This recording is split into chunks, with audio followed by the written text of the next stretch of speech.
Hello, welcome back to Learn Inno. So നമ്മൾ ഇന്ന് diary സയൻസിൽ നിന്നുള്ള കുറച്ച് ഇമ്പോർട്ടൻ്റ് ആയിട്ടുള്ള ക്വസ്റ്റ്യൻസ് ആണ് ഡിസ്കസ് ചെയ്യുന്നത് and it will be very helpful for your exams. So നമുക്ക് നോക്കാം. സോ നമ്മുടെ ചാനൽ ഫസ്റ്റ് ടൈം ആണ് കാണുന്നതെന്നുണ്ടെങ്കിൽ ചാനൽ ഒന്ന് സബ്സ്ക്രൈബ് ചെയ്യാൻ. നിങ്ങൾക്ക് വളരെയധികം ഇമ്പോർട്ടൻ്റ് ആയിട്ടുള്ള എക്സാം യൂസ്ഫുൾ ആവുന്ന ഒരുപാട് വീഡിയോസ് നമ്മൾ അപ്ലോഡ് ചെയ്യുന്നുണ്ട്. മാത്രമല്ല നമ്മുടെ കമ്മ്യൂണിറ്റി ടാബിലും നിങ്ങൾക്കിടയിൽ ക്വസ്റ്റ്യൻസ് വരുന്നുണ്ടാവും. സോ ചാനൽ എക്സാംസിന് പ്രിപ്പയർ ചെയ്യുന്നവരെ നമ്മുടെ ചാനൽ സബ്സ്ക്രൈബ് ചെയ്യുക, നിങ്ങളുടെ ഫ്രണ്ട്സിനും ഷെയർ ചെയ്ത് കൊടുക്കുക. ഓക്കെ, സോ നമുക്ക് ക്വസ്റ്റ്യൻസിലേക്ക് പോവാം. Question number one. The purpose of heat treatment on milk is. Milkil നമ്മൾ heat treatment ചെയ്യുന്നത് എന്തിനു വേണ്ടിയാണ്? നമുക്ക് ഓപ്ഷൻസ് നോക്കാം. Kill pathogenic microorganism, heat milk, evaporation, taste enhancement. Pathogenic ആയിട്ടുള്ള മൈക്രോ ഓർഗാനിസംസിനെ കില്ല് ചെയ്യാൻ വേണ്ടിയിട്ടാണ്, ജസ്റ്റ് മിൽക്ക് ഹീറ്റ് ചെയ്യാൻ വേണ്ടിയിട്ടാണ്, ഇവാപറേഷന് വേണ്ടിയിട്ടാണ്, ടേസ്റ്റ് എൻഹാൻസ്മെന്റ്, ടേസ്റ്റ് ഇംപ്രൂവ് ചെയ്യാൻ വേണ്ടിയിട്ടാണ്. അപ്പൊ ഏതാണ് ഹീറ്റ് ട്രീറ്റ്മെന്റ് എന്ന് പറയുന്നത്? ചെയ്യുന്നത് മെയിൻ ആയിട്ട് മൈക്രോ ഓർഗാനിസംസിനെ കില്ല് ചെയ്യാൻ വേണ്ടിയിട്ടാണ് നമ്മൾ ചെയ്യുന്നത്. So option A is the correct answer. Question number 2. Most heat sensitive vitamin in milk is. ഏത് വൈറ്റമിൻ ആണ് മോസ്റ്റ് ഹീറ്റ് സെൻസിറ്റീവ് ആയിട്ടുള്ളത്? മിൽക്കില് ഏറ്റവും ഹീറ്റ് സെൻസിറ്റീവ് ആയിട്ടുള്ള വൈറ്റമിൻ ഏതാണെന്നുള്ളതാണ് question. So vitamin A, vitamin B, vitamin C and vitamin D. So ഇതിൽ ഏതാണ് എന്നുള്ളതാണ്. ആൻഡ് ദ കറക്റ്റ് ആൻസർ വരുന്നത് വൈറ്റമിൻ സി ആണ്. Option C, vitamin C is the most heat sensitive vitamin in milk. Okay, next one. Opacity in milk is due to which of the following reason? Milk transparent അല്ല അല്ലെ, അപ്പോൾ അതിന്റെ ആ ഒരു ഒപ്പാസിറ്റിക്കുള്ള reason എന്താണെന്നാണ്. White colour, heat treatment, additive, suspended particles of fat. അപ്പോൾ ഈ milk ഇങ്ങനെ ട്രാൻസ്പാരന്റ് ആയിട്ടുള്ള ഒരു ലിക്വിഡ് ആവാതിരിക്കാനുള്ള കാരണം എന്ന് പറയുന്നത്, അതിന്റെ ഒപ്പാസിറ്റിയുടെ റീസൺ എന്ന് പറയുന്നത് അതിലടങ്ങിയിട്ടുള്ള സസ്പെൻഡഡ് ആയിട്ടുള്ള ഫാറ്റ് പാർട്ടിക്കിൾസ് ആണ്, സസ്പെൻഡഡ് ഫാറ്റ് പാർട്ടിക്കിൾസ് ആണ്. So from the options, option D is the correct answer. Next question. Yellowish tint in milk can be attributed to which of the following? മിൽക്കിന്റെ ആ yellowish colour എങ്ങനെയാണ്, അതിന് എന്താണ് അതിന്റെ reason? Carotene അല്ലെങ്കിൽ ഏതിന്റെ content ആണ് ആ യെല്ലോയിഷ് ഒരു കളർ കൊടുക്കുന്നത് എന്നുള്ളത്? Carotene, water, riboflavin and melanin. And it is correct answer is carotene. കരോട്ടിന്റെ ഒരു പ്രസൻസ് ആണ് ആ ഒരു കളറിന്, യെല്ലോയിഷ് കളറിനുള്ള കാരണം. So correct answer is carotene. Next one. Freezing point helps to check which of the following adulteration in milk? Freezing point എന്ത് check ചെയ്യാൻ ഹെൽപ്പ് ചെയ്യുന്നു? Sugar adulteration, water adulteration, gas adulteration and colour adulteration. വളരെ important ആയിട്ടുള്ള question ആണ്. Water adulteration നമ്മൾ check ചെയ്യാനായിട്ട് help ചെയ്യുന്ന ഒരു മെത്തേഡ് ആണ് ഫ്രീസിംഗ് പോയിന്റ്. ഓക്കെ, അപ്പോൾ കറക്റ്റ് ആൻസർ നമുക്ക് വരുന്നത് ഓപ്ഷൻ ബി ആണ്. That is water adulteration. It is the correct answer. Option B is the correct answer. Next question. pH of normal milk. Another important ആയിട്ടുള്ള question നമ്മൾ അറിഞ്ഞിരിക്കേണ്ടതാണ്.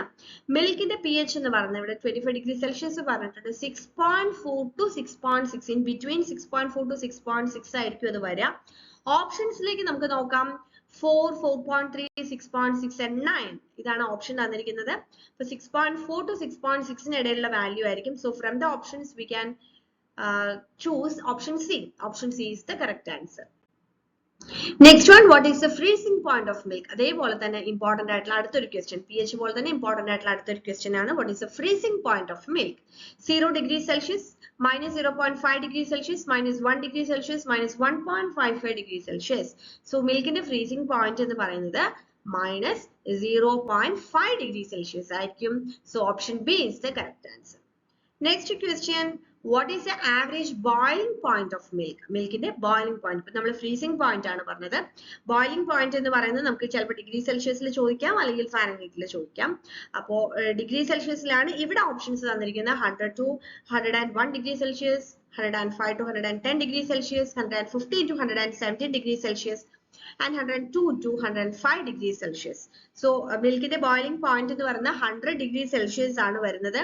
ഓപ്ഷൻസിൽ നിന്ന് നമുക്ക് correct ആയിട്ട് option A നമുക്ക് choose ചെയ്യാം.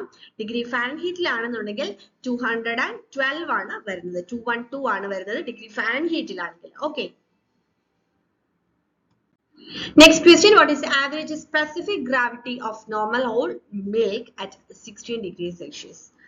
അപ്പോൾ ഇവിടെ നമുക്ക് ആവറേജ് സ്പെസിഫിക് ഗ്രാവിറ്റി എത്രയാന്നുള്ളതാണ്. അപ്പോൾ സ്പെസിഫിക് ഗ്രാവിറ്റി കൗ മിൽക്കിന്റെ സ്പെസിഫിക് ഗ്രാവിറ്റി എന്ന് പറയുന്നത് 1.028 to 1.033 കിലോഗ്രാം പെർ ലിറ്റർ ആണ് വരുന്നത്.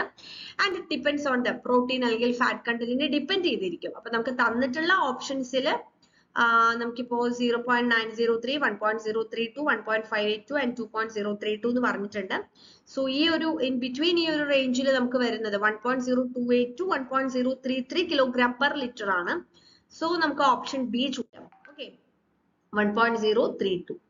Next one, legal butter must contain at least what percentage of fat? എത്ര പെർസെന്റേജ് ഓഫ് ഫാറ്റ് വേണം? 70%, 80%, 90%, 95%. സോ അറ്റ്ലീസ്റ്റ് 80% എങ്കിലും ഫാറ്റ് വേണം ബട്ടറിൽ.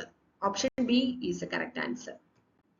Next question, which of the following membrane separation technique would be most suitable for the concentration of milk protein in dairy industry? Dairy industry le ഏത് membrane separation technique ആണ് നമ്മൾ use ചെയ്യുന്നത്? concentration of milk protein. Reverse osmosis, nano filtration, ultra filtration and membrane filtration. So it is ultra filtration. Ultra filtration technique ആണ് നമ്മൾ use ചെയ്യുന്നത്. Next one, which of the following membrane separation technique would be most suitable for the reduction of bacteria in skim milk? Skim milk le bacteria reduce cheyan use cheyuna membrane separation technique. Reverse osmosis, nanofiltration, ultrafiltration and membrane filtration. It is MF, membrane filtration aanu use cheynathu. Option D is the correct answer. Next question, evaporation in dairy industry is a preliminary step to which of the following process? Dairy industry il nammal evaporation cheynathu ഏത് preliminary step ആണ്? ഏത് പ്രോസസ്സിന്റെ? ഇപ്പൊ drying, flavouring, watering and pasteurisation. And it is of drying. ഡ്രൈയിങ്ങിന്റെ ഒരു preliminary step ആയിട്ടാണ് നമ്മൾ evaporation പറയുന്നത്. Next question, evaporation in dairy industry is done under vacuum, heater, dryer and pasteuriser. And the evaporation is done under vacuum. Option A is the correct answer. And the last question of this session, which of the following packaging material should be used in order to avoid off flavor formation in homogenized milk? Homogenized milk le off flavor formation ഉണ്ടാവാതിരിക്കാനായിട്ട് നമ്മൾ use ചെയ്യുന്ന packaging material ഏതാണ്? Transparent glass bottles, transparent bags, opaque containers and transparent containers. Opaque ആയിട്ടുള്ള containers use ചെയ്യാന്നുള്ളതാണ്. So option C is the correct answer. So ഇത്രയും questions ആണ് നമ്മൾ ഈ ഒരു വീഡിയോയിൽ നമ്മൾ ഡിസ്കസ് ചെയ്തത്. ഇതെല്ലാം വളരെ ഹെൽപ്ഫുൾ ആയിട്ടുള്ളതാണ്. ഇതേപോലെ നിങ്ങൾക്ക് എക്സാമിന് യൂസ്ഫുൾ ആവുന്ന ഒരുപാട് വീഡിയോസ് നമ്മൾ അപ്ലോഡ് ചെയ്യുന്നുണ്ടാവും. സോ നമ്മളെ സബ്സ്ക്രൈബ് ചെയ്യുക, ഫോളോ ചെയ്യുക, ഒപ്പം ഫ്രണ്ട്സിന് ഷെയർ ചെയ്യുക. Thank you so much.